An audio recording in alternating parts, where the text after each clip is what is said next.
Hello, chefs. This is Chef Agritera coming at you from the kitchen. And today we are doing something called Bœuf à la Bourguignon, which of course is beef bourguignon. And as I said in the channel, it's a very old recipe. I mean, Middle Ages, they used to do this. And picture, if you will, you're a peasant. And you live in the Middle Ages, and you live in Burgundy, in France. The two most popular items, I should say the two most prevalent items at hand are the Charolais cattle, which Burgundy is known for. Many cattle. And Burgundy wine. Legendary wine. So, the peasants of the day found a way to blend those two into a dish, and it's held on throughout the course of time. The guy I mentioned in 1903, Chef Auguste Escoffier, he used to use a side of beef, a whole side of beef, when he made his dish. Imagine the size of the cauldron for that. Bubble, bubble, toil and trouble. Okay, we have here a chuck shoulder roast, and very, very difficult to eat on its own. Okay, all of this collagen, the fat, it's just, I mean, it's just chewy, chewy, chewy. And back in the 1600s, the only meat available to the peasants was the stuff that didn't sell, the stuff that was crap, vis-a-vis this right here.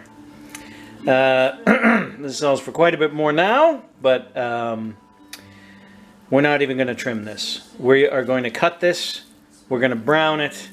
We are going to add in our little delicacies, and we're going to make beef bourguignon right now. So, what I have here is pork lardons. Pork lardons, if you saw from the pictures, is a piece of salt pork that I've cut into rectangles. Okay, and they're, as you can see, they're thicker than bacon. What you can do, it calls for a slab of bacon, unsliced bacon, or pork lardons. You know, nonsense. Get yourself a package of, get yourself a package of thick sliced bacon, and this will suffice. You're going to basically make your lardons like this. Open the whole thing up, and then you're going to cut here, here, here, and you're going to make mini versions of the lardons. Make 3 cuts, maybe 4. You don't have to go nuts. You're looking at about that much pork. Well, for this size beef too. So we wing it here with measurings and things. I'll try and give you semi-accurate stuff, but as a matter of fact, we'll start with that. So I am using, I hope to be able to tell you, I'm using 2.4 pounds of blade beef chuck pot roast. Okay? And again, this kind of meat, they even say it on the label, it's called pot roast. Slow cooking. Slow cooking dissolves that, turns it into gelatin, makes it, slow cooking turns this into filet mignon. I know, hard to believe, but we're going to cut these cubes a little bit bigger than a mouth size. And what you will do when you eat something like this is you'll cut it with your fork. I'm not kidding. It just slices right off. So, for starters, I will be knocking this thing over. I'm sure of it. And of course, I won't cut you out of that. Everybody gets a piece of Chef Agritera's kitchen nightmares. All right, so we're gonna put this on. We're gonna put this on about medium high. We want this to be really smoking.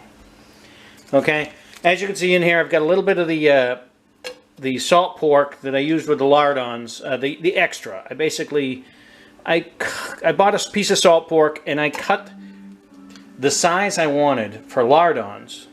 Okay, and then there's a little extra piece on this end, and that's this right here. So I cut that off.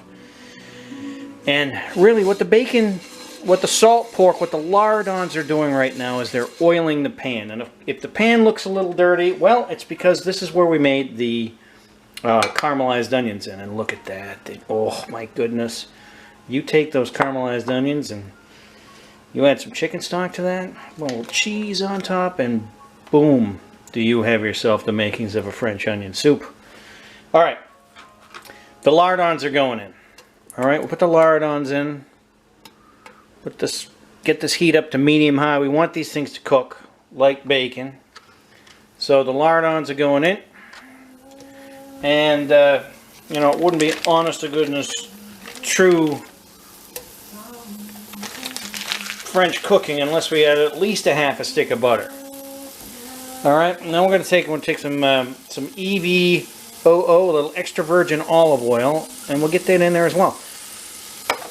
What the olive oil does is it's going to keep the butter from burning.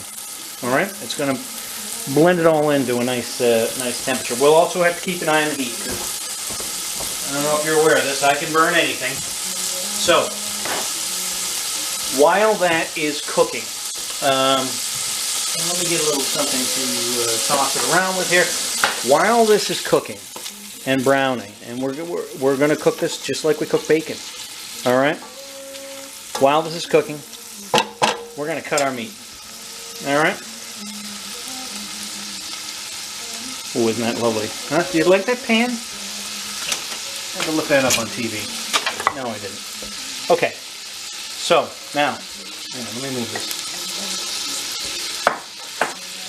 Salt and pepper. Sorry. Okay. Here's our meat.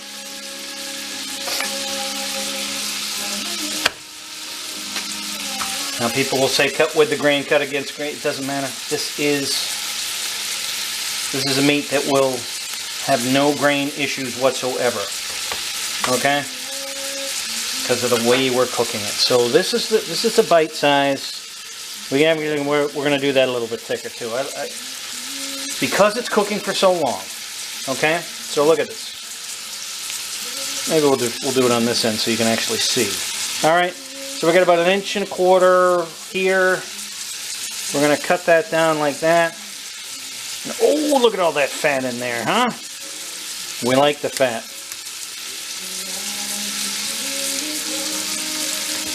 All right. I know you're saying to yourself, Chef Agro, these are not bite-sized pieces. Well, you know, don't get ahead of me, for God's sakes. They're not bite-sized pieces because we want to make them a little bit bigger so they retain a little bit more moisture. Okay? So, this is what they look like. Sliced, and then now we're going to basically just stack a couple of these here. We're going to slide back all over. Look at the camera work. You see that, huh? Isn't that... I tell you. I could have been a contender. Okay. And look at that. The nice butter and olive oil floating around in there. Okay. Isn't that lovely? Okay. That's it. This is what we want. This is what we're going to cook our dish in. Is this nice, lovely conglomeration of pork fat, butter, and olive oil. It's a cardiologist's wet dream. Okay. Now, recipes you see online will tell you to cut these into cubes, bite-sized cubes to eat. We don't want to do that. It is my feeling that if you cut these too small, they will dry out. So we're going to double up the size of these. We are going to double up the size of these after we brown them in that. So I will be back un moment. Okay. We have a smoking hot pan here. I don't know if you can see that. Actually, of course you can. Let me just film right in on it. Okay, those are the pork lardons. Yeah, that's not good. Alright, zoom out.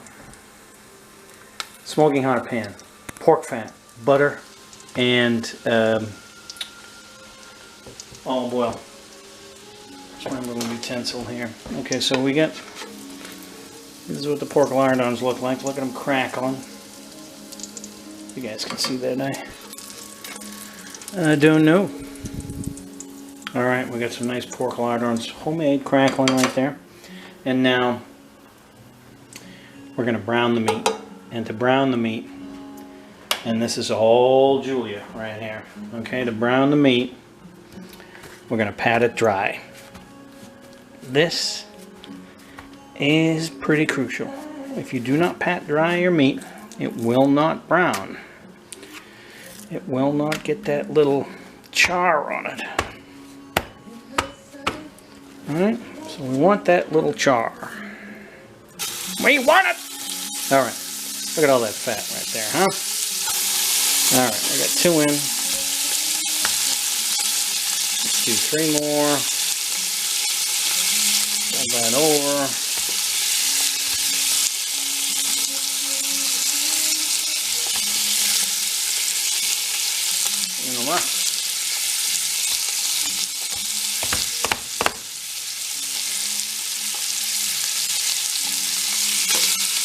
Oh!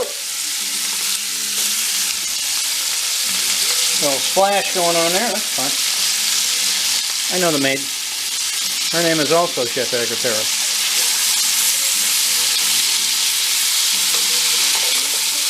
Alright, we want to get this in. We don't want to fuss with it too much, but what I'm doing here, I'm going to make a little room for the last piece. Alright, that's 2.5 pounds of chuck roast. We're going to get a little burn on that.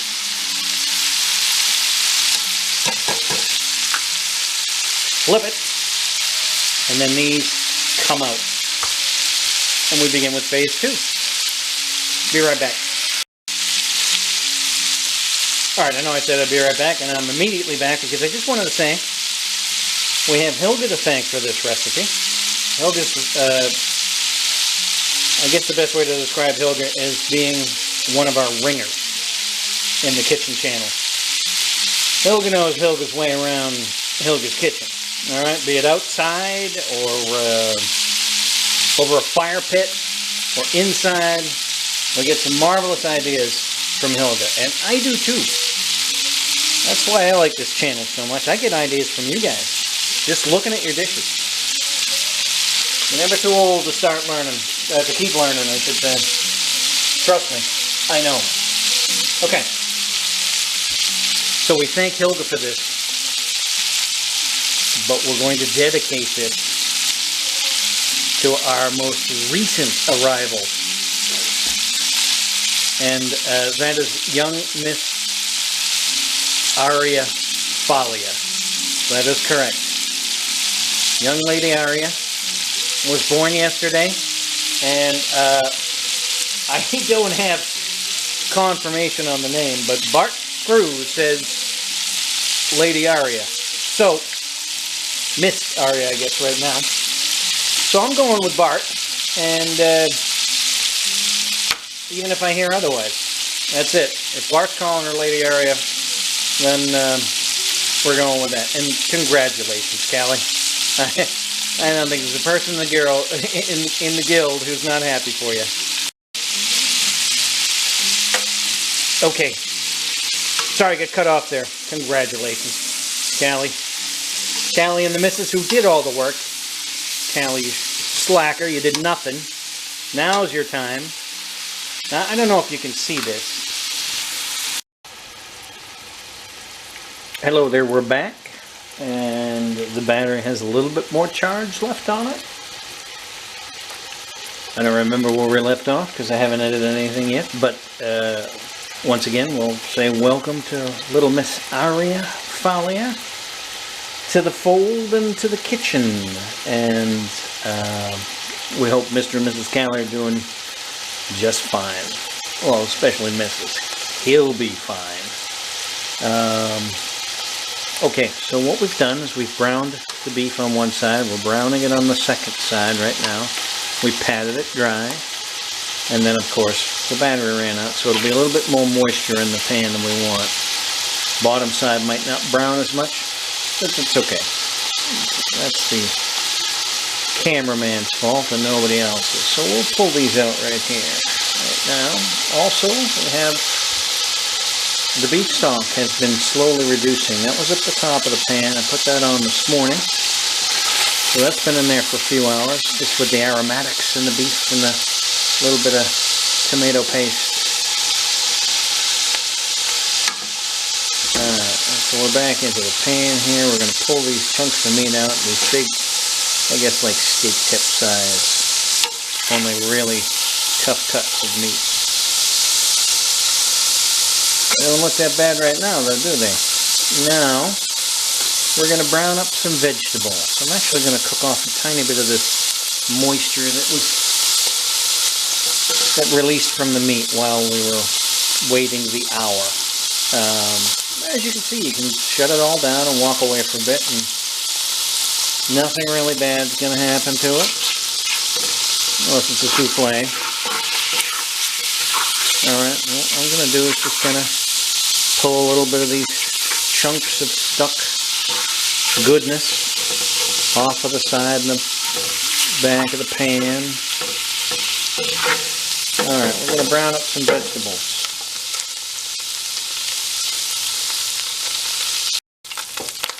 Okay, we're at a smoking hot pan here. I'm going to pull it off of the flame. Just a little bit here. Slide that comme ci, comme ça.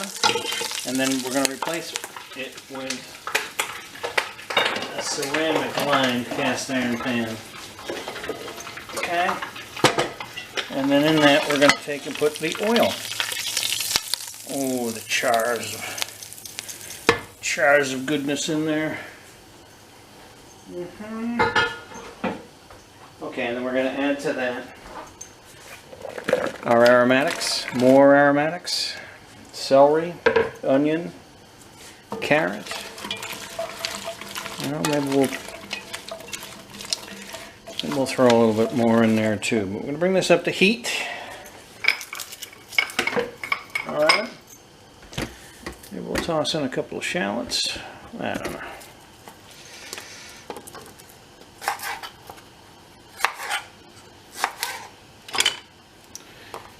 All right, take the top layer of skin off of the shallot, just like that. And just a little cut of the shallot. All right.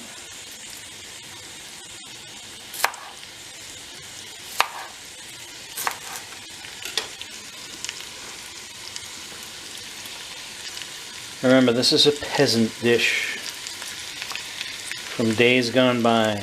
It's supposed to be earthy, simple, and it's going to taste super rich and flavorful.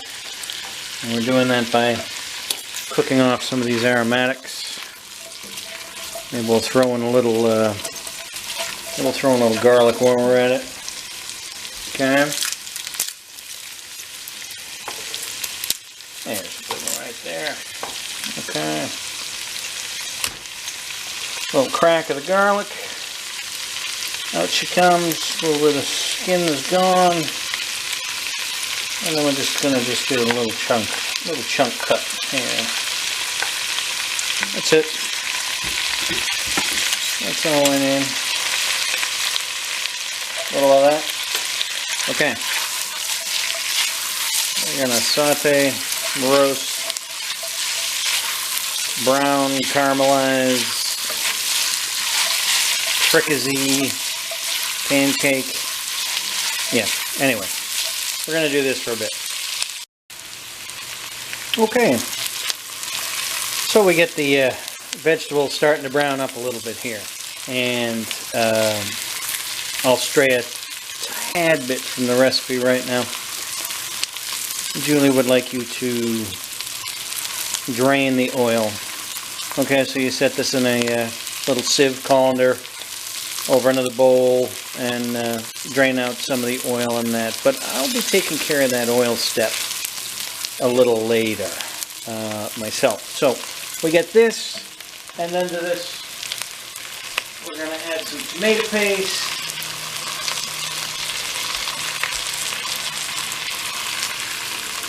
Yeah, about a tablespoon of tomato paste. Get that in there. A scotch more.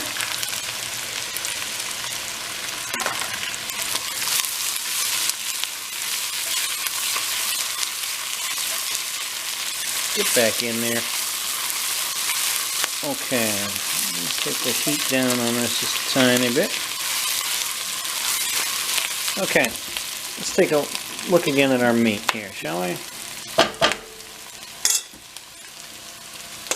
So, the meat. You would say normally a bite-sized piece of meat's like, I don't know, maybe like that. Maybe this is even too thick or something like that. Well, we're going to do it a little bit differently here. Definitely not bite-size. Wouldn't you agree? And look at that. Nice red raw in the middle of it. Okay? Big chunks. Alright, so there's 3. And then we'll just high speed it up here a bit. Alright, 1, 2. I'm using a little ceramic knife here. Goes through everything like butter. And slide this over there. Okay. Meat back in. Next step.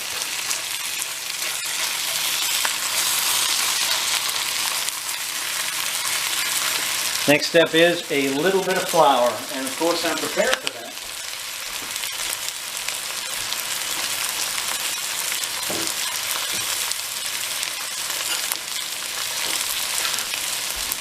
You can go a couple of different directions in this phase here.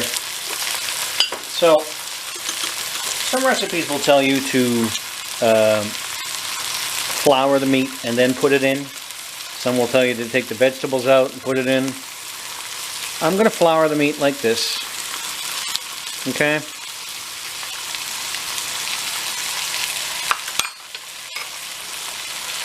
And then we're going to just turn them.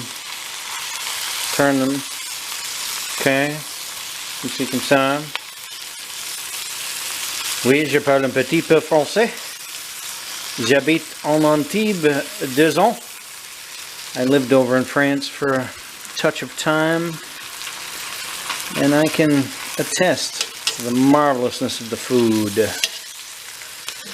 They do a lot of hand gestures, and they don't seem to like Americans that much, but if you don't speak the language, you get along fine with them. Okay.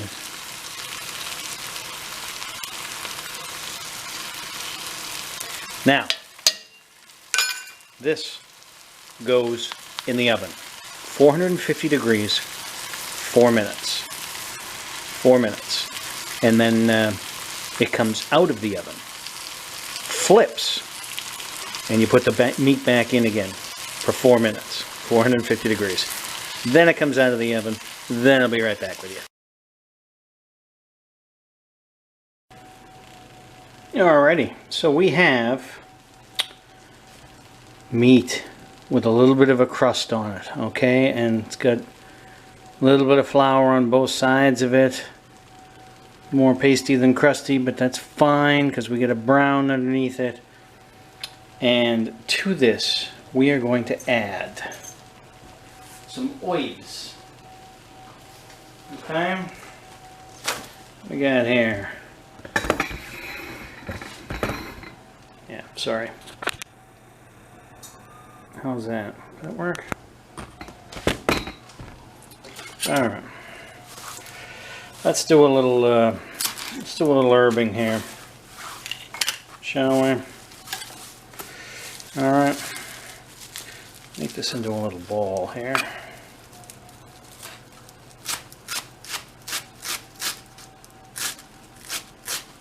Alright, we got that.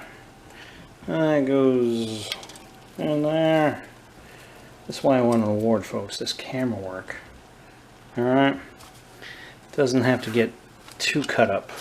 We don't really have to worry too much about it because, believe it or not, everything that we've put into the pan right now, except the meat, that's all going by the wayside.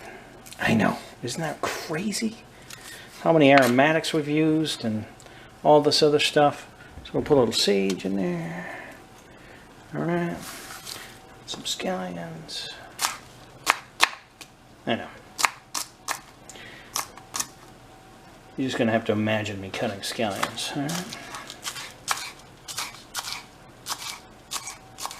Nice and easy. And go with scallions.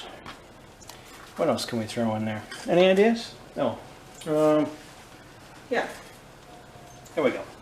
They will say just those. And maybe a bay leaf. But earthy, right? Peasant stew. There's a little bit of rosemary to throw in there. Alright, and we'll throw some thyme in there too. Because Paul Simon, they weren't no dummies. You know what I mean?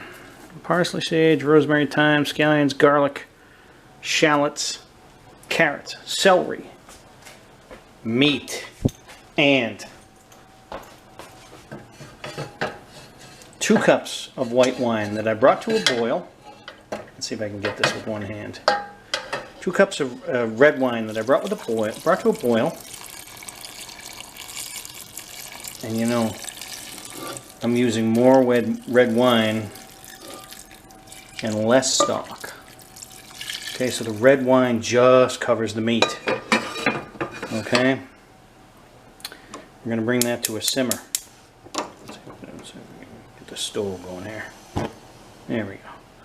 We're going to bring that to a simmer, but we're also going to add a little bit of beef stock right now. I have been reducing and putting it all together, so we'll just throw a little bit of beef stock in there. Alright, save the goodies. Get the goodies back in the pan there. Alright, the rest of that beef stock we're going to thicken in a big way. Last thing we add to this is the pork lardons. Pork lardons back in the day, they used to use something called a larding needle. And the larding needle they used to weave and sew the pork fat into drier cuts of meat, or meat that would tend to dry out, like your filet mignons or your, you know, those kind of cuts of meat without a lot of fat in them. They would weave the fat in with larding needles and salt pork. Something you all might be familiar with, it's called barding. B-A-R-D-I-N-G. Barding is when you wrap meat with fat. So, you ever wrap anything with bacon? How about chicken breast with bacon? Or a pork tenderloin? Or a beef tenderloin? Or turkey? Anything. When you wrap something with fat, it's called barding. And it's an old technique. There's a lot more marbling in the meat these days than there was back in the day. Because we feed them all kinds of crap. But barding, I still do that. I'll still wrap meat with bacon. And it imparts more fat, more flavor, it makes it more juicy, keeps the meat from drying out. It's all around a win-win for you and your cardiologist. So we are going to basically bring this to a simmer, and then this gets covered and goes in the oven for 3 hours at 325 degrees.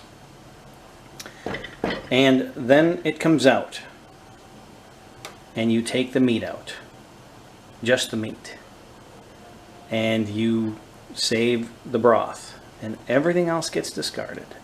Take the meat out, the bacon as well. You can take the bacon lardons; those come out too, and then everything else goes away. You save the meat, you save the sauce, and into the sauce and the meat goes a thickened beef stock. Not too much. You just basically want to thicken this up now, so it sticks to the back of a spoon, right? Me personally, what I'm going to do with this dish, I'm going to just keep the liquid and the meat, and I'm going to turn it into appetizers for a party I have coming up. I'll make individual small pastry cups, and everyone gets a little piece of meat, a little mushroom, a little onion, and a really thick gravy in there. It'll be bites, mouth-watering little bites there, hopefully. So we'll come back to wrap this up. But this will now that it's simmering, it's going to get covered. It's going to go in the oven for 3 hours, and then it's ready to eat. Or you can cover it, put it on simmer, and walk away. Go farm herbs for like 8 hours, if you're somebody I know. And you'll be good. This thing, you can cook this. You can cook this for a day, day and a half, 2 days. The absolute secret to a good beef bourguignon is when you get to this point here, when you've pulled it out of the oven and you've got just the meat and the sauce. Let it cool. Put it in the fridge. 24 hours. Bring it back out. Reheat it. I don't know how the peasants, they came up with this, but especially without refrigeration. But this dish gets more flavorful the second day you eat it. So if you don't eat it the first day, you cool it, you let it eat the second day. Oh my goodness. Now what can you do with this? You can do mashed potatoes as a base. What did I got here?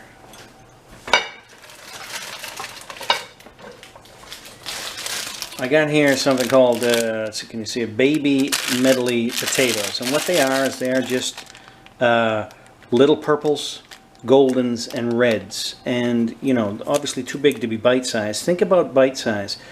You're going to cut these, quarter them, cut them in half, quarter them, and they go in with the gravy and the meat, and mushrooms and onions. Little pearl onions is like the absolute recipe. I think they're a pain in the ass. I'll just take some big onions and cut them up and drop them in. It's the flavor. I mean, I know they like the little bite-sized onions to chew down, but yeah, I leave the mushrooms. Now the mushrooms that I will be putting into this before I turn it into an appetizer. I have 2 16-ounce containers of baby bella mushrooms, and they're whole mushrooms. And all I did was quarter them. Okay, cut the stem off, cut the bottom of the stem off, and then just quarter them. When you bite into a mushroom that's been soaking in this, or anything, you know, it's just a little explosion of flavor. All right, it's got all kinds of juices inside of it already, and then it manages to get some of this in it as well, and so it's really good. I'm going to stop here and post this, but I will also do a follow-up for to thicken the beef stock. Also works great on turkey gravies, and that's it. I'm done rambling. There you go, Helga. And actually, not yet. Next video, there you go. But I'll post this now. Okay.